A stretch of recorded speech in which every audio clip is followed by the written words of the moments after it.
Hola a todos, buenas tardes, buenos días, buenas noches, dependiendo del día que vayan a ver esto. Y bueno, pues una disculpa por la larga ausencia, que tenemos por ahí un tema pendiente de seguir platicando antes de, después de las vacaciones, todavía anduvimos por aquí, así que espero que la mayoría de ustedes se la haya pasado muy bien, muy a gusto, donde quiera que hayan estado y lo que sea que hayan hecho. Entonces, para retomar el tema sobre la reconfiguración de la industria alimentaria, estábamos hablando, nos quedamos en lo último que fue el tema de sustentabilidad, antes de entrar de lleno a lo que son las teorías económicas. Entonces, si ustedes se acuerdan, estábamos platicando cómo surgieron las primeras civilizaciones, cómo surgen las primeras ciudades, ¿no? Para poder ir desenmarañando esto desde su raíz y tengamos un panorama, pues, con las piezas, digamos, pues más completas, ¿no? Para poder ver realmente cómo han sucedido los hechos a través del tiempo y de esta manera, pues nosotros podamos juntos ver la realidad desde un punto donde nuestras emociones no nos están, o impulsos no nos están como guiando, ¿no? Sino más bien estamos utilizando el sentido común, la lógica, la observación, pues un pensamiento más crítico, más científico. Entonces, antes de continuar, pues igual me gustaría dejar muy claro que yo no persigo con esto que me crean o meterles alguna idea o convencerlos de algo para nada. O sea, yo simplemente estoy poniéndole a ustedes los hechos que yo he encontrado en ciertas fuentes, les expongo una visión, una teoría y pues ustedes hacen lo que quieran con eso. Entonces, para continuar, quiero leerles un pedacito de un libro que nos va a seguir contando cómo es que surgen las ciudades y cómo es que se empiezan a sustentar con la agricultura y también cómo muchas cosas de las que sucedían o las problemáticas que había en ese entonces, les estoy hablando de una época antes de Cristo, siguen aún hoy afectándonos, ¿no? De alguna manera se repite, o sea, quiero demostrarles con este libro cómo es que ese tipo de patrones se repiten en la humanidad. Entonces, ¿qué es con la finalidad de que hacemos este ejercicio? De darnos cuenta de los errores que han habido en el sistema que nosotros mismos hemos ayudado a crear y que hemos creado. ¿Para qué? Para que podamos identificarlos y convertirlos en áreas de oportunidad. Entonces, de esta manera vamos a dejar de estar repitiendo ciclos y patrones y conductas. Para apoyarnos en esta investigación, voy a utilizar este libro que tengo, que se llama Las primeras civilizaciones, y fue escrito por la doctora Jean Hamblin, espero haberlo dicho bien. La editorial es Time Life y esta edición es de 1981. Entonces, en este libro pude apreciar cómo la agricultura le dio tanta libertad a la humanidad, al grado que no solamente funcionaba siendo sedentarios, ¿no? Estando en un cúmulo de personas en un cierto lugar. ¿Por qué? Porque funcionaba de dos maneras. Tanto le daba libertad a la persona sedentaria que vivía en una ciudad, al poder estas personas intercambiar también sus servicios con las personas que vivían en las zonas rurales. Entonces, de este modo, las personas de las ciudades no solamente eh, absorbían los recursos de las personas que vivían en las ciudades lejanas o en las colonias cercanas, ¿no? Perdón, en las colonias que tenían circundantes. Y de otra forma, por ejemplo, la gente que vivía en esas colonias circundantes no dependía en su totalidad de la gente de las ciudades o de las ciudades, ¿no? En sí. ¿Por qué? Porque estas personas, pues era obvio que lo que nosotros necesitamos principalmente es alimento. Y la mayoría de la gente que vivía en el campo estaba situada en zonas ricas, en zonas fértiles, con abundantes alimentos. Aún no, y siguen habiendo ese tipo de lugares donde la tierra pues solita sí se da de manera natural, de manera orgánica, una papaya, una sandía, ¿no? Y esto es un proceso súper, súper simple. No me quiero desviar, pero solamente con esto pretendo decirles cómo la tierra no te cobra ni un peso por las cosas.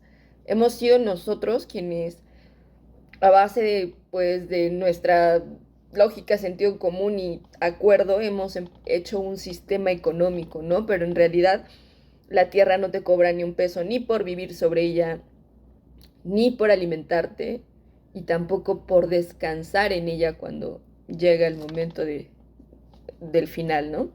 Entonces, o sea, solo basta que haya todos los factores naturales necesarios, por ejemplo, una semilla, alguien que accidentalmente, por ejemplo, comió una sandía, por ejemplo, y tiró la semilla ahí en la tierra, en una tierra que ya de por sí era fértil, que tenía bastante nutriente, y pasa un ave, se caga en esa semilla, ya tienes ahí el fertilizante y todo, y en unos meses va a salir una sandía, una planta de sandía, ¿no? Entonces, así de maravilloso es esta situación del alimento, ¿no? De manera, no sé cómo ustedes quieran verlo, a sus creencias, pues es un regalo, es una bendición el poder tener alimentos gratuitos.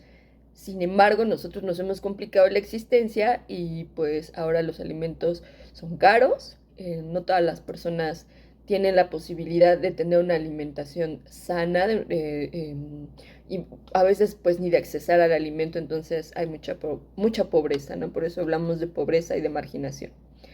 Bueno, siguiendo con esto que les comentaba, entonces la agricultura le da al hombre una libertad impresionante para que comience a comerciar.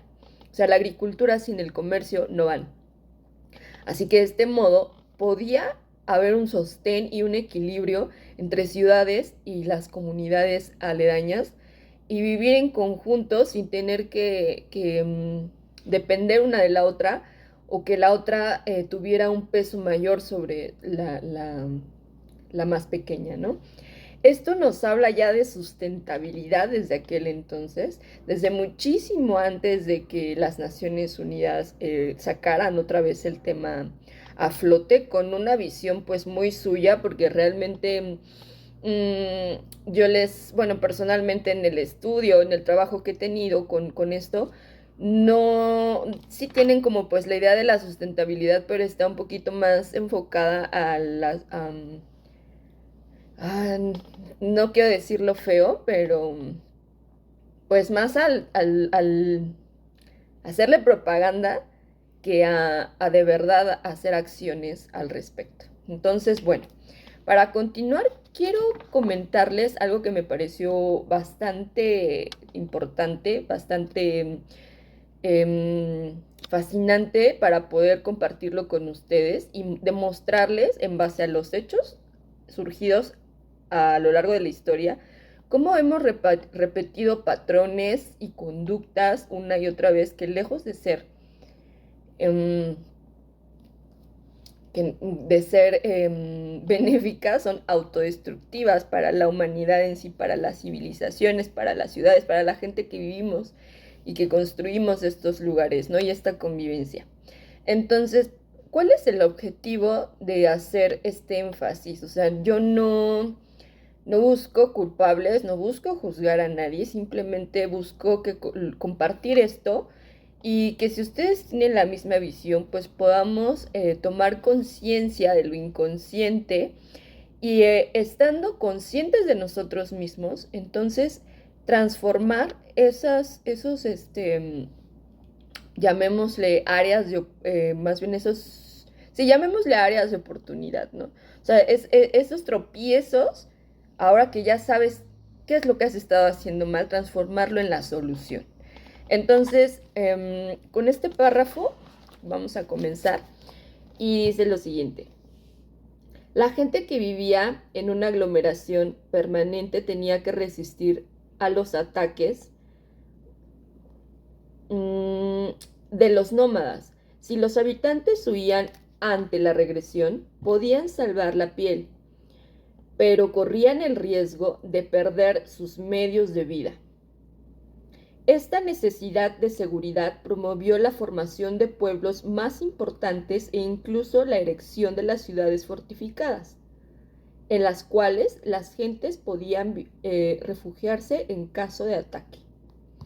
En este pedacito, ¿qué es lo que podemos ver? Un problema que sigue al día de hoy, en la actualidad. Y aquí estamos hablando de un tiempo antes de Cristo, o sea, quiero que hagan más o menos la cuenta de cuánto tiempo hemos estado repitiendo la misma cosa y cuánto tiempo se nos ha estado repitiendo el mismo problema una y otra vez. Entonces, este tipo de cosas no solo provocan disturbios, sino también de alguna forma fracturan la unidad que debe haber entre la humanidad para su propia expansión y progreso, llamémosle así. Entonces, desde aquel tiempo al día de hoy se sigue repitiendo esta cuestión de los éxodos masivos. O sea, el aglomerar en un punto a tanta gente, en un mismo punto, darle tanta importancia para que todo el mundo quiera vivir ahí, para que todo el mundo quiera estar ahí, causa un desequilibrio en el demás espacio, ¿no? Es obvio que algo no va a poder ser ahí. Y entonces empiezan los disturbios entre las personas, y lo cual pues ni siquiera debería de ser, ¿no? La cuestión es organizarnos y simple y se acabó. Entonces, por ejemplo, Estados Unidos en un punto llegó a ser uno de los países más desarrollados de primer mundo, con el mejor, que ofrecía la mejor calidad de vida, desarrollo económico, en salud, en educación, en fin, en muchos puntos que lo hacen fuerte, ¿no? Entonces todo el mundo quería vivir ahí, y pues súmenle que en los en los territorios o en los países menos desarrollados, pues mucha gente se estaba ahorcando ya, no de la situación de la deuda, de que todo fuera pues carísimo, etcétera. Entonces todos de repente pues salió esto del sueño americano, y mucha gente migró del campo a Estados Unidos, poniéndose en riesgo sus vidas, ¿no? Y muchas otras cosas, pero es que o sea, es llegar a un punto de inflexión donde ya no se puede más. Entonces, esto pasaba en la antigüedad, sigue pasando el día de hoy. Nos hablan acá de que había hasta violencia, todavía sigue habiendo violencia por este tipo de cosas. Pero ¿qué es lo que está pasando aquí, no? El hecho de empezar a poner murallas, de empezar a poner fronteras, el hecho de dar más importancia a un punto que a los demás, es lo que ha hecho repetir este problema una y otra vez, en lugar de hacer lo que se hablaba primeramente, que era este equilibrio entre el dar y recibir de las ciudades con los territorios más pequeños, ¿no? Ahora continuemos con esta otra parte que está buena, que dice, una vez que quedaron planteados los problemas de defensa y de población, surge una apremiante necesidad de tener un gobierno. Era preciso alguien que gobernara la ciudad, que tomara decisiones. Lentamente fue emergiendo una clase dirigente que se arrogó a los poderes y privilegios de la autoridad. Se multiplicaron los sacerdotes y los santuarios. Cuando los santuarios de una ciudad demostraron ser eficaces, atrajeron a peregrinos procedentes de lejanas regiones. Entonces, todas estas nuevas necesidades, producción alimentaria concentrada, defensa, religión, indujeron a hombres y a mujeres a agruparse en comunidades cada vez más numerosas. Pero uno de los factores más destacados fue el comercio. En las primeras ciudades se desconocía la moneda y no existían registros de las transacciones llevadas a efecto. No obstante, se intercambiaban productos. Las antiguas rutas comerciales parecen haber sido trazadas mucho antes de que las primeras ciudades y expansión comercial tuvieran lugar en el año 800 antes de Cristo. Entonces, pues aquí está la prueba de la organización que había desde hace mucho tiempo, que ha habido desde hace mucho tiempo y de cómo hemos estado haciendo las cosas desde el inicio a cómo han ido progresando con el tiempo. Entonces, quiero mostrarles, por ejemplo, esta ruta de comercio que había en Jericó hacia Anatolia y Afganistán, y ellos comerciaban básicamente la obsidiana. Miren, aquí les muestro los usos: puntas para lanzas, utensilios, me parece que es de cocina o algo así. Y por acá están las rutas. Aquí está la marca de las rutas comerciales. Y bueno, pues como dato curioso, quiero decirles que también había ruta comercial prehispánica de obsidiana, precisamente entre los mixtecos y los toltecas de Tula. Entonces los mixtecos estaban en Oaxaca, están en Oaxaca todavía porque la cultura mixteca sigue viva, el pueblo sigue vivo. Pero hablando pues de los inicios, había una ruta comercial entre los mixtecos en Oaxaca hasta la ciudad de los toltecas, pues en Tula, Hidalgo. Así que la gente de Tula les daba a ellos obsidiana, y la gente de la Mixteca les traía otro tipo de cosas como café, entre otros minerales. Y bueno, pues ya teniendo este panorama histórico un poquito más claro, no quiero hacerlo más largo, debería ser más largo, pero pues vamos a tratar de que sea esto lo más dinámico posible. Vamos a entrar ahora de lleno a las teorías de desarrollo económico para que podamos entender entonces de cómo saltamos de empezar a hacer este sistema de gobierno, de creencias, de religión, etcétera, a cómo saltamos a un mercado globalizado, un mercado internacional, y con ello ir viendo esta relación del consumo y el desarrollo. Antes de que se me olvide, quiero tocar un punto importante. Yo en la escuela tuve algunos libros de historia que decían que las personas que habían estado viviendo antes a la civilización actual, me refiero a las personas del antiguo mundo, del viejo mundo, de la era precolombina o de la etapa precolombina, pues yo leía que mis ancestros eran personas que necesitaban de ser catolizadas, de ser, ¿cómo les explico? Pues educadas, ¿no? Personas que no tenían ningún tipo de conocimiento y que por el contrario solamente eran personas agresivas, con hábitos y costumbres sanguinarias. Y bueno, la verdad es que pues no creo que eso haya sido muy cierto, y eso me lo han enseñado libros como el que a continuación les voy a compartir. Es este. Ya está bastante viejito, se me ha maltratado, pero aquí sigue. Y le agradezco mucho a la persona pues que me ha regalado varios de estos libros, que son sobre arte y arquitectura prehispánica. Y se llama Arte prehispánico en Mesoamérica, y es de Paul Gendrop. No sé si lo dije bien.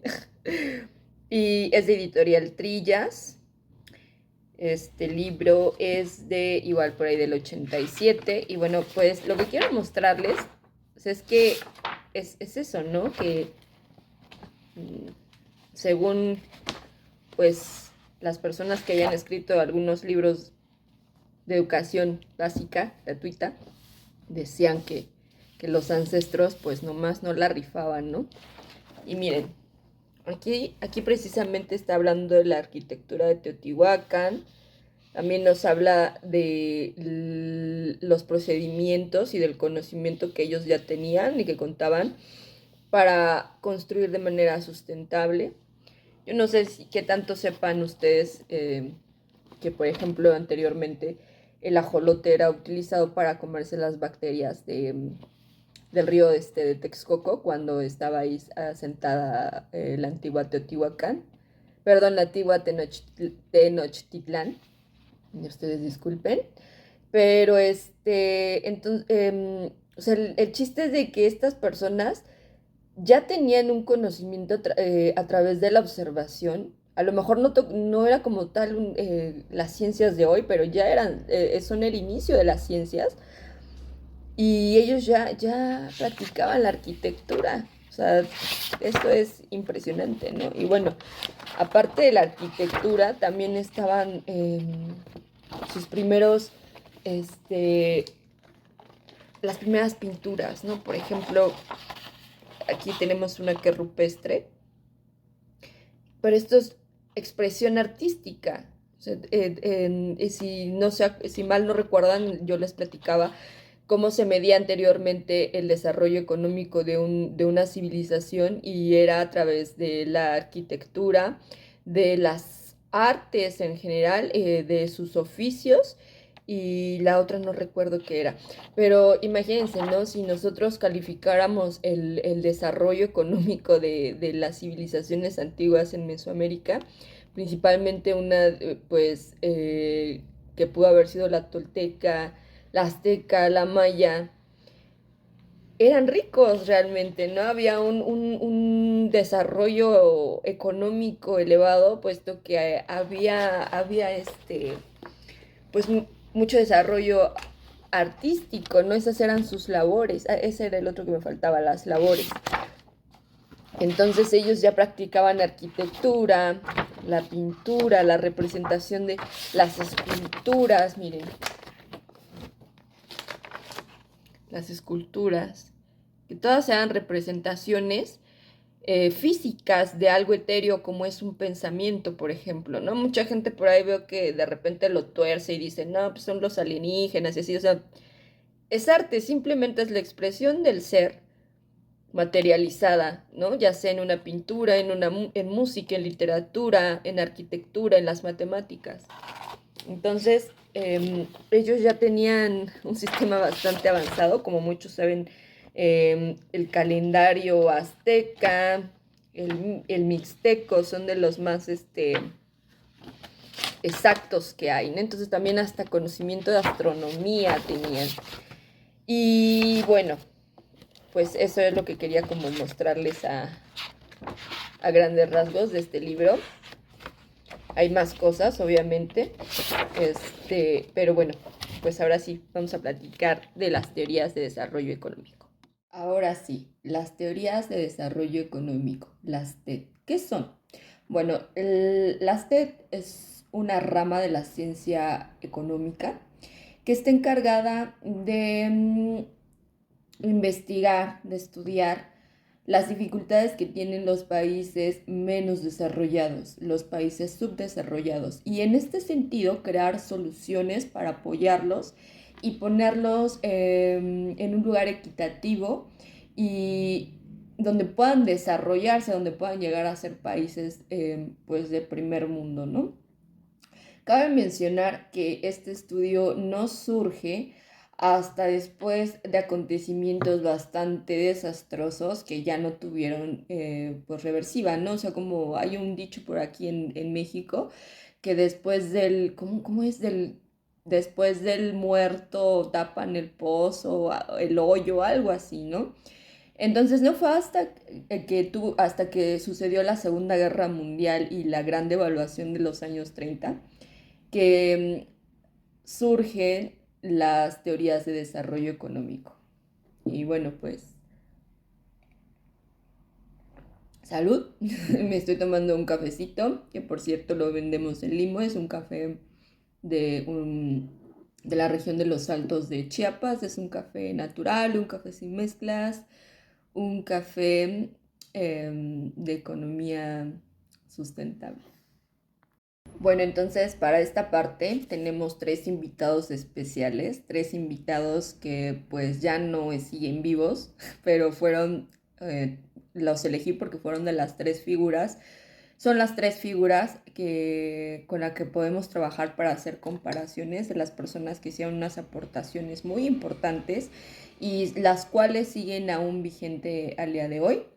Y bueno, ellos son el economista británico Adam Smith. El siguiente es el economista británico Maynard Keynes. Y el tercero es un economista argentino que no creo que muchos conozcan, es Miguel Belgrano. Y de los tres, bueno, él es el que creo que da la mejor solución, en la persona que se enfoca más en la justicia, en la equidad y en la dignidad del ser humano. Entonces, me voy a apoyar de mis escritos para poder explicarles la aportación de cada uno. Es mucha información, no quiero que se me vaya nada. Entonces, les leo un poco de lo que trata la teoría de cada personaje y se los voy explicando. Y bueno, pues ya en base en ello ustedes resolverán que, que sí, que no. Entonces, vamos a empezar con la teoría de la riqueza de las naciones, que es de Adam Smith, y esta fue propuesta en 1776. Ya tiene rato. Entonces, Adam Smith nos está diciendo aquí que la concepción del desarrollo es una antesala, pues, de lo que ya venía hablando Marx, que por cierto fue su mentor de Smith. Y entonces estas dos visiones son la base del análisis de Nicolás Calder. Él es otro economista, un economista de origen judío, sobre el cual ellos hablaban del principio acumulativo. Entonces, básicamente este personaje, Adam Smith, concebía el desarrollo y la riqueza de una sociedad que se concentraba y se expandía de las actividades productivas. Entonces, hasta este punto, para Adam Smith, la riqueza provenía de las actividades y de lo productivo que una sociedad podía generar. Entonces, tanto el trabajo como la producción para Adam Smith es donde se estaba encontrando la riqueza, en la acumulación de estas dos cosas. Así que su estudio se enfocó básicamente en el flujo y la dinámica del Producto Interno Bruto. El Producto Interno Bruto es pues toda la riqueza que acumula un territorio, un país en un año fiscal. Lo que es producido dentro de la nación del territorio, no fuera. Entonces, la riqueza y el bienestar de una sociedad colectiva dependen del volumen del PIB. Esto es lo que nos estaba diciendo Adam Smith en La riqueza de las naciones. Otra vez lo voy a decir. En esencia, la riqueza y el bienestar de una sociedad colectiva dependen del volumen del PIB. Aquí es donde encontramos este principio acumulativo, ¿no? Que estaba basado pues en la producción y en la productividad de las personas que habitaban ese territorio. Entonces, entre más se produjera y entre más se tuvieran trabajadores, más grande iba a ser la riqueza de esa nación, ¿no? Más grande iba a ser el Producto Interno Bruto. Entonces, la rentabilidad y el gasto, los salarios, o sea, correspondían al valor de los casos. Por ello, su importancia de aumentar la población, darles una ocupación, acumular trabajadores y especializarlos para masificar la industrialización y acumular más riqueza. Entonces, bueno, pues Smith básicamente tenía la escuela de Marx, y estas personas hablaban de este principio acumulativo, que era tener mucha población, muchos trabajadores, para después especializarlos y hacerlos muy productivos y generar un cúmulo grande de riqueza, ¿no? Y pues darle poder a la nación. Esta era la teoría que tenía Adam Smith, para como solución a la sociedad, a los países subdesarrollados, ¿no? Entonces, según el estudio de él, así era como se podía resolver esta situación de desequilibrio económico, de injusticia social. Pero creo que, no creo, lo sé, estoy segura, ¿no?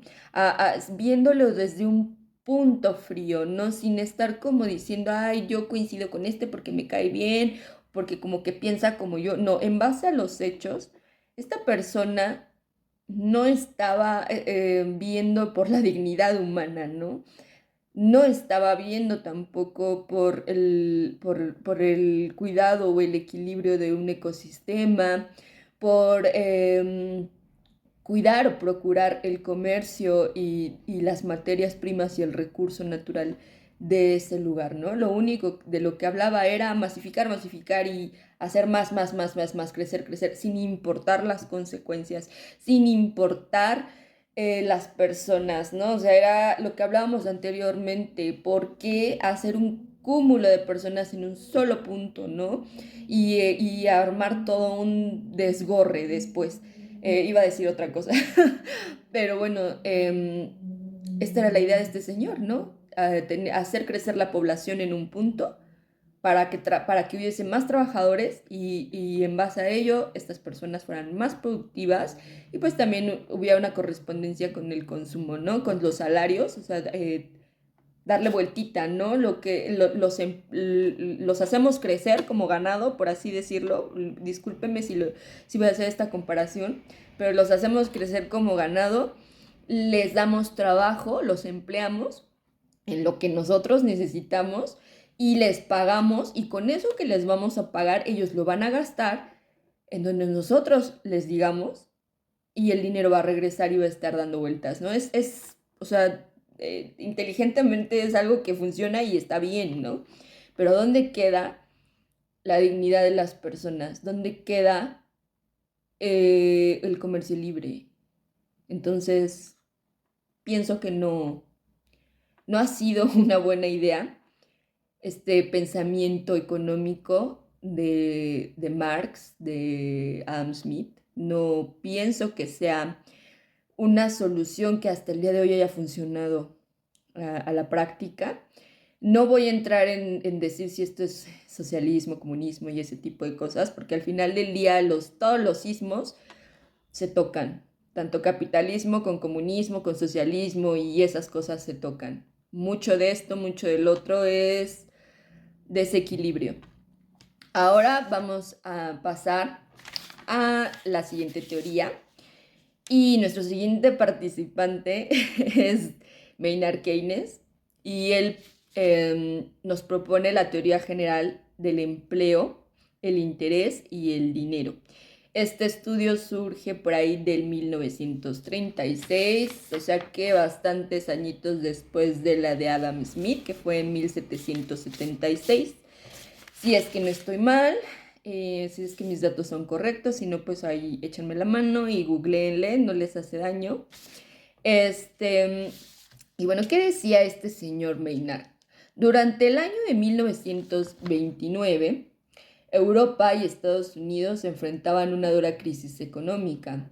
Al contrario de Smith, Keynes estipuló en sus estudios que la renta el empleo se definen gracias a la existencia de la demanda, que la renta y el empleo se definen gracias a la existencia de la demanda, o sea, de un consumo globalizado.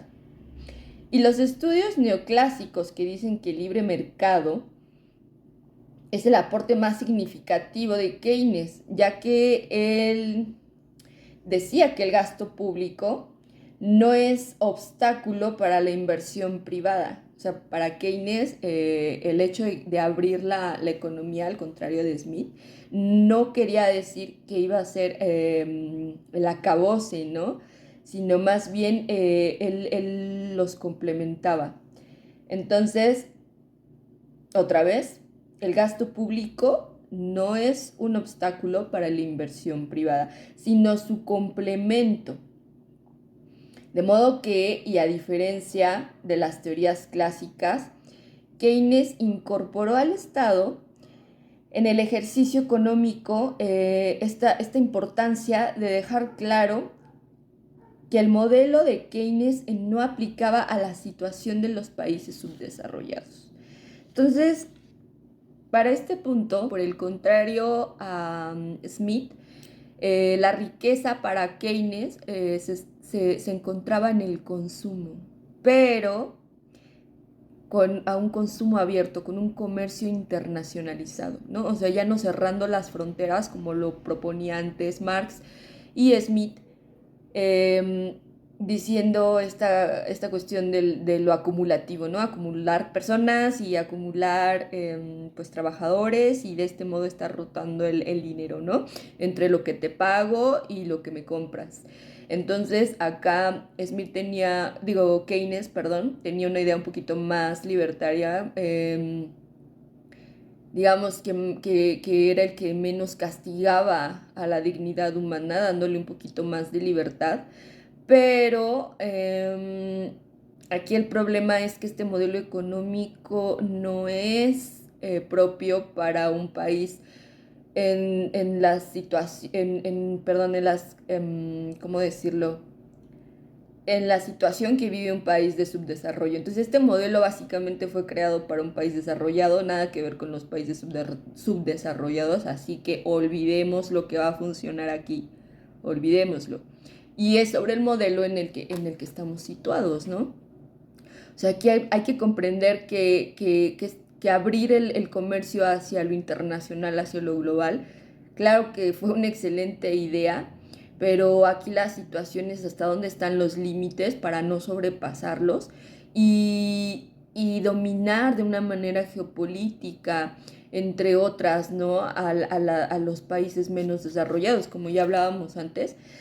Los países centralizados casualmente son los que más desarrollados se encuentran y los países de las orillas son los que pues viven más de la patada, ¿no? ¿Por qué? Porque están encadenados a deudas, están encadenados a tratados, están encadenados a muchas cosas que son súper viejas y que las personas que vivimos en el hoy seguimos pagando desde hace mucho tiempo. ¿Por qué? ¿Quién sabe, no? Pero desde que tú naciste sabes que debes dinero al extranjero y que tienes que colaborar porque como eres mexicano y eres ciudadano y bla, bla, bla, bla, bla, tú también tienes que cooperar con una deuda que tú no hiciste. Entonces, por ejemplo, para la creación de nuestras ciudades no aplica esta disciplina que se llama urbanismo, que es parte de la arquitectura.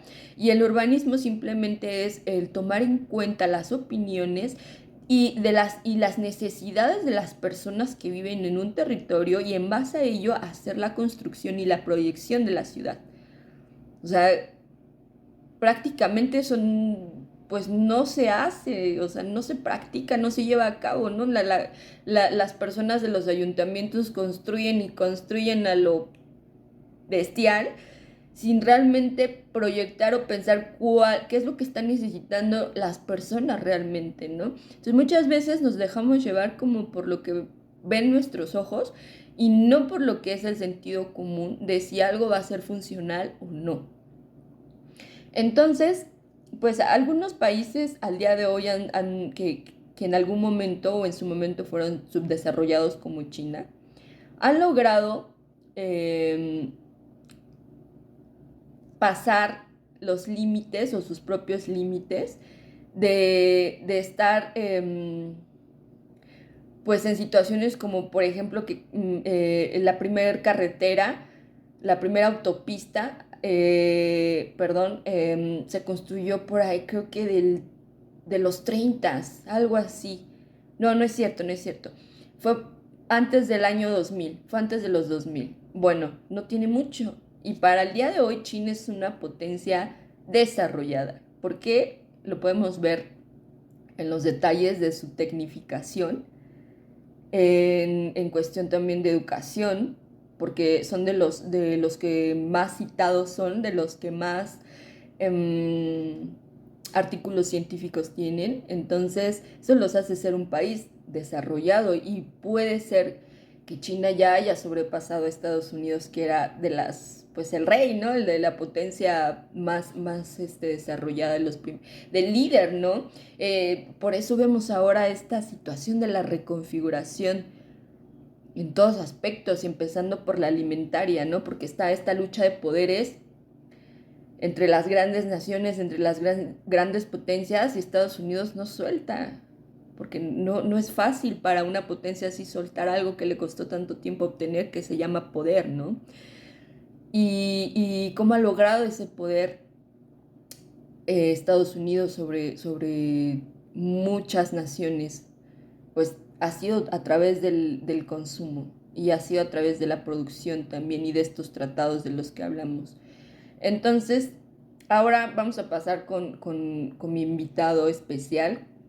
Creo que, y otra vez ese creo, no, estoy segura que esta persona, que este economista argentino, Manuel Belgrano, nos está dando la respuesta a todas nuestros dilemas del día de hoy. Me parece que él es el más acertado. Y bueno, vamos a analizar lo que Manuel Belgrano nos estaba proyectando aquí en su investigación, en su trabajo. Poco conocido y también nulamente reconocido. Yo la verdad es que ni en la escuela pues ni siquiera me lo mencionaron.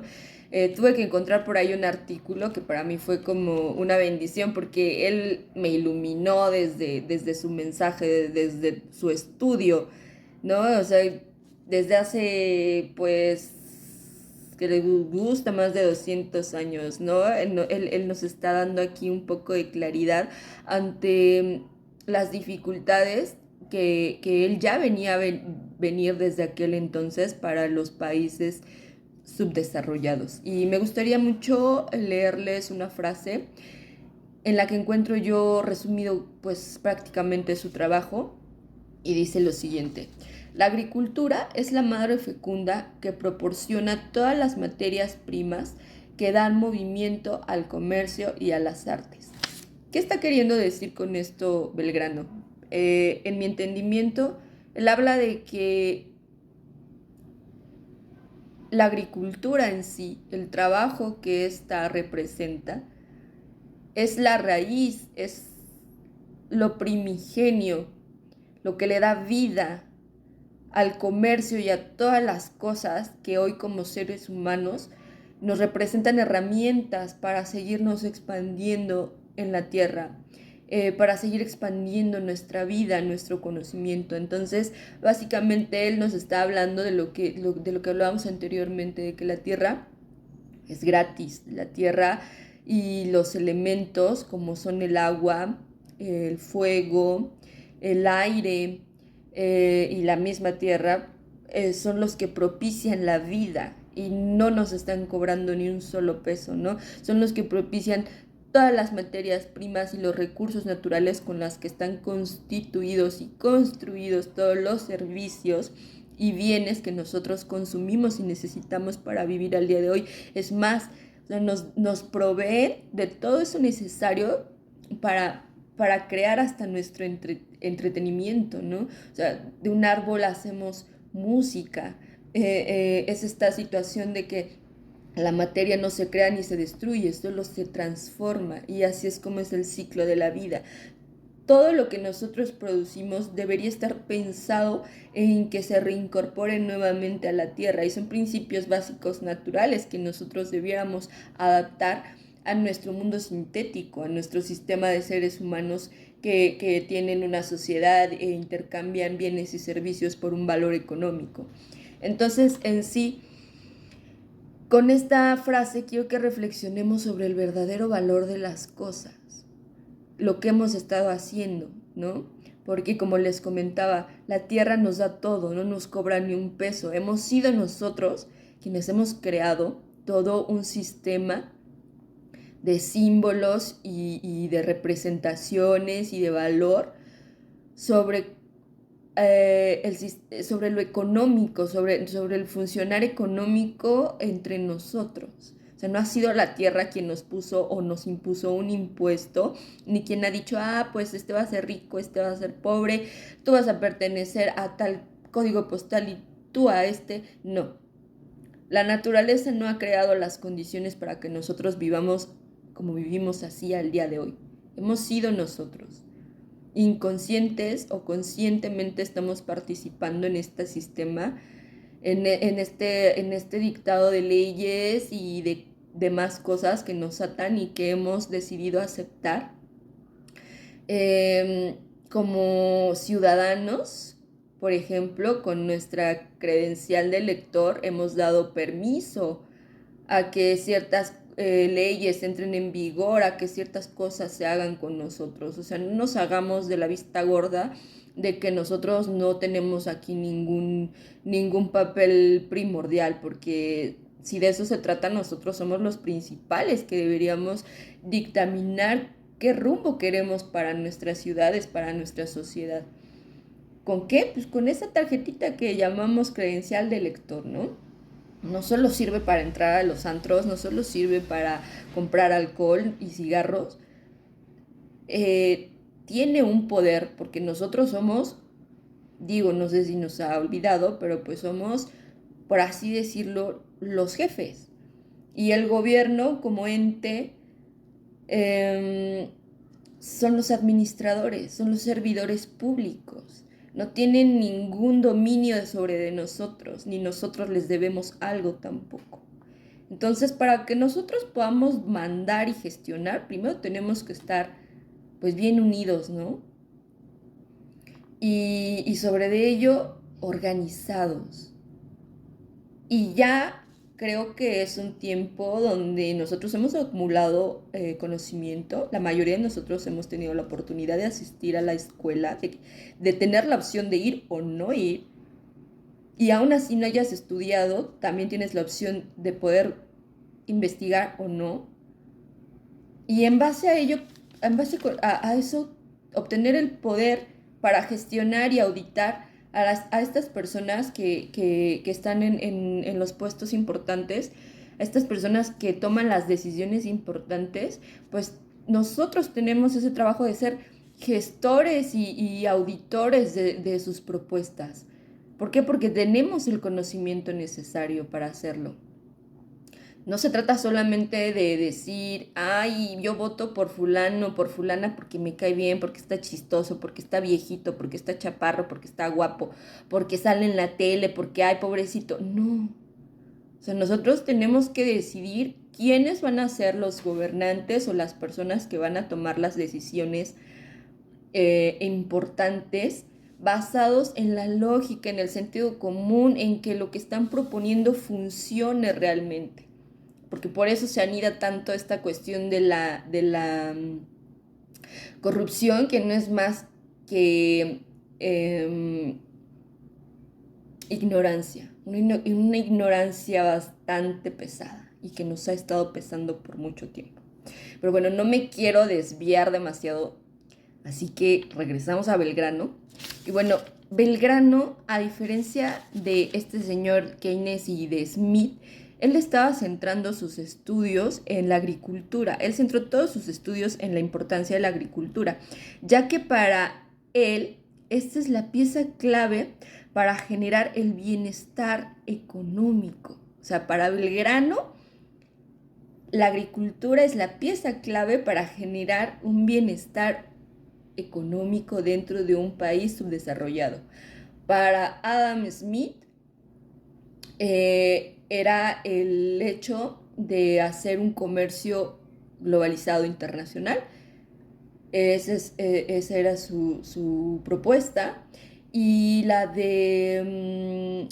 anterior era de Keynes, y la de Smith, como la de Marx, era la de este pensamiento acumulativo, el de tener entre más trabajadores y entre más ocupaciones tengan estas personas, pues más dinero va a haber, ¿no? Entonces, Smith era el principio de acumulativo de trabajadores.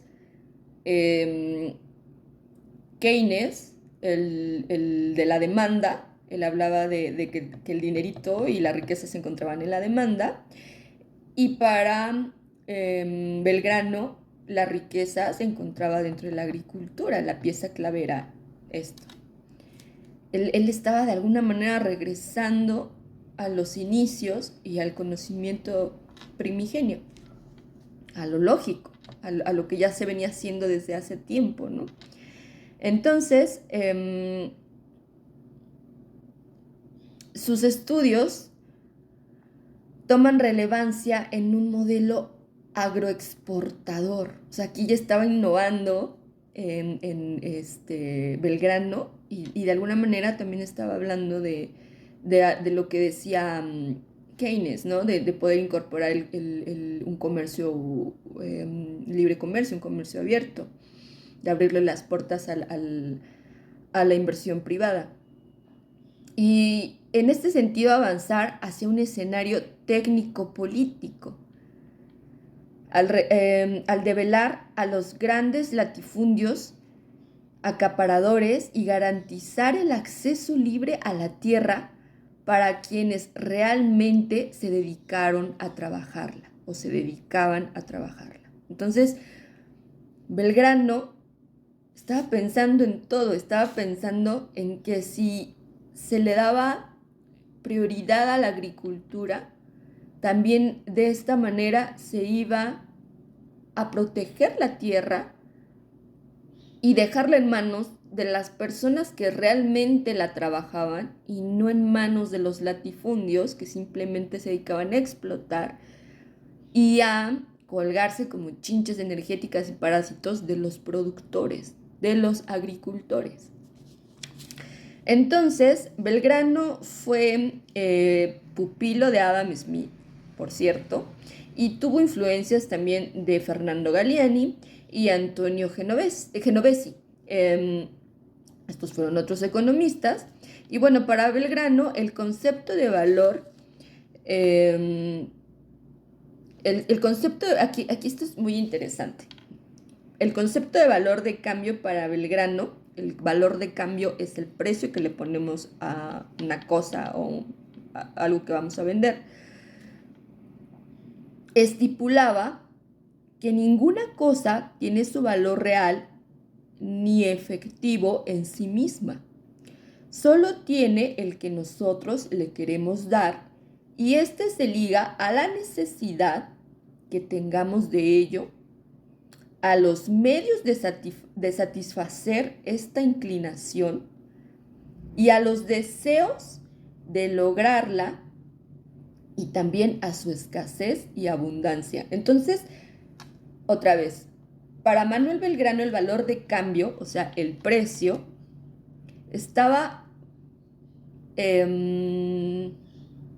dependía de la necesidad que las personas tuvieran de tenerla, ¿no? Y también de los medios con los que podía satisfacer esto, y a su vez a la escasez o a la abundancia que hubiera de este producto. Esto lo podemos recordar, y esto claro que aplica muy bien, y el ejemplo es, por ejemplo, ahora que estuvo inicios de la pandemia, cuando más fuerte estuvo, no sé si ustedes lo recuerdan, que el precio del huevo se elevó así cañón, ¿no? Terriblemente, que es un producto de la canasta básica. Y también por ahí estuvo la cerveza, ¿no? Que no es ningún producto de canasta básica, pero sí es algo con lo que súper indispensable de consumo de alta demanda, ¿no?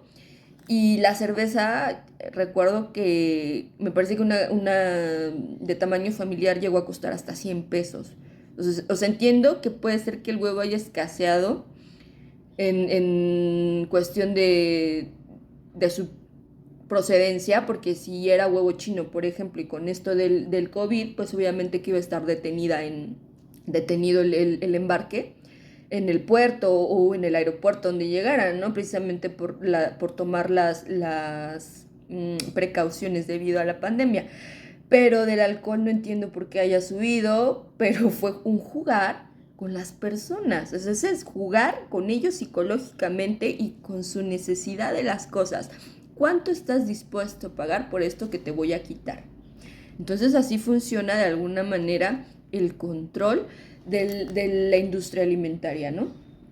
Y bueno, entonces Belgrano tenía razón, o sea, tanto tengas la necesidad de algo y tanto yo la produzca o no la produzca, es el precio que yo te voy a poner. Entonces, esto también les puedo dar otro ejemplo así, pues chiquito. Fui a la verdulería el año pasado, me parece que ya a fines de año, y compré chile serrano, estaba a 150 el kilo y le dije al señor, oiga, ¿me lo dijo de broma o sí es cierto? Y me dijo el señor, sí es cierto, ¿no? Entonces le pregunto, ¿por qué tan caro, no? Y me dice, es que cuando no es temporada, como por ejemplo en ese momento, los productores las personas más bien, no los productores, los intermediarios, los coyotes, aprovechan y y como son pocas las personas que producen en esa temporada, pues le supersuben el precio, ¿no? Y pues si tienes la necesidad de comprarlos, lo vas a pagar. Entonces así funciona esta situación, ¿no? Y bueno, después nos encontramos con que resulta muy peculiar en el análisis de Belgrano, que hace visible la conexión entre el valor y el uso de las cosas. Y el valor de cambio, a diferencia de los estudios clásicos, que se estancaron en la expansión de la ciencia económica. O sea, Smith, por ejemplo, Marx, Keynes y todos ellos se estancaron en un punto. Belgrano le dio un revuelo aquí al hablar de este modelo agroexportador, por ejemplo, ¿no? Y los descubrimientos que hizo al relacionar el valor de cambio con el valor de uso, por ejemplo, o la necesidad, la oferta y la demanda. Entonces, Belgrano hacía visible esta conexión entre el valor y el uso y el valor de cambio, a diferencia de los estudios clásicos, ¿no? Pero el estudio de Belgrano se pone más interesante cuando expone su idea de la determinación del precio final de las cosas. Aquí se viene lo bueno, ¿no? O sea, ¿por qué algo cuesta lo que cuesta? Entonces, ya que esto significaba una solución para los problemas actuales que presentan los países subdesarrollados relacionados al desarrollo, a esto del desarrollo económico y pues el bienestar.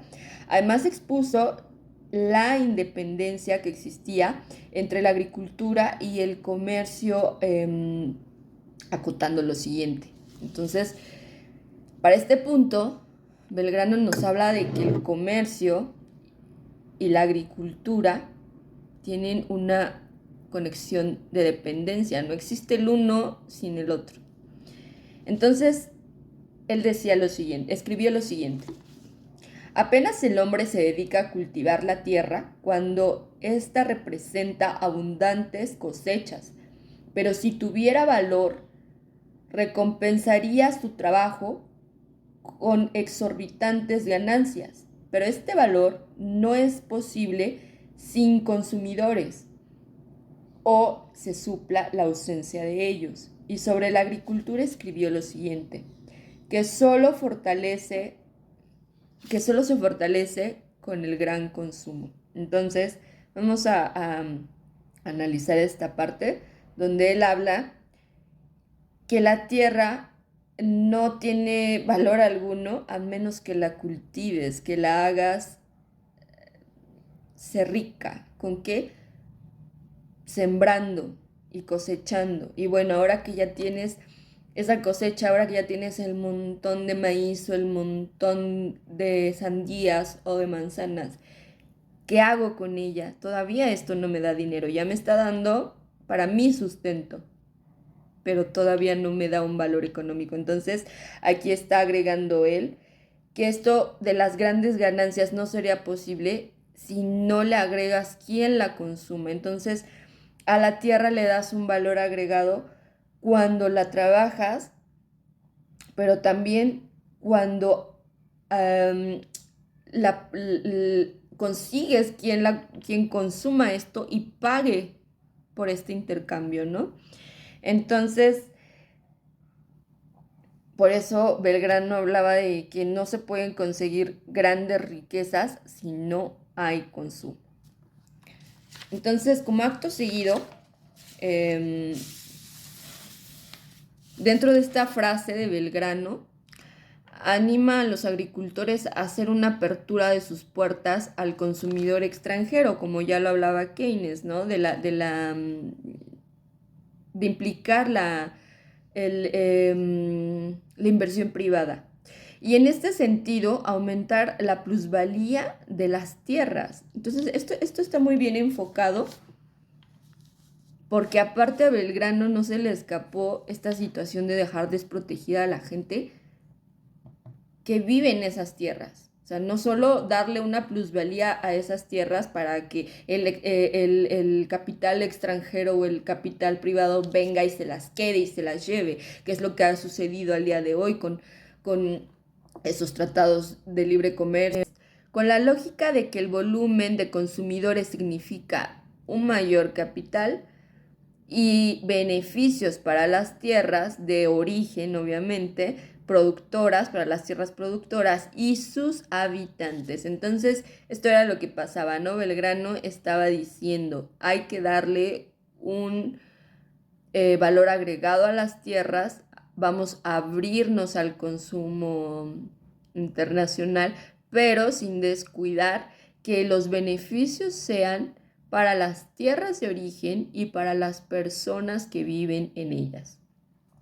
Entonces, desde este tiempo, Belgrano ya nos empieza a hablar un poco de lo que es la soberanía alimentaria y lo que es la economía sustentable, ¿no? Cómo funciona realmente el que los beneficios queden dentro de estos países subdesarrollados y no que sigan siendo el sostén de las grandes potencias, de los países que se encuentran centralizados. Así que